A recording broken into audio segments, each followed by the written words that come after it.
All right guys, Nick Drossos. I wanted to do a quick review on the egg weights. Now, I usually shadow box using the weights, right? So I use these 4-pounders, sometimes 2-pounders, and you know, they're not optimal, they're not as comfortable. It's, you know, I can't really throw my elbows as well comparing to what I just got, these right over here, the egg weights. So I'm gonna talk about them quickly.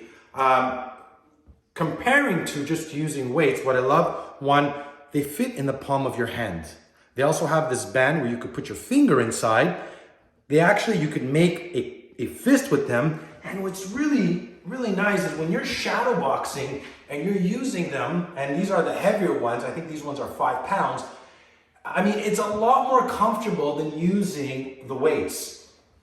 There's different sizes as well and different amount of weights. And I've been training them for about 2-3 weeks now. And after a couple of rounds, you feel the arms getting heavier. So when you take them off, you're so much more faster and lighter. Again, for people who follow me, I love to add resistance to my training, whether it's weight vest, bands around the legs.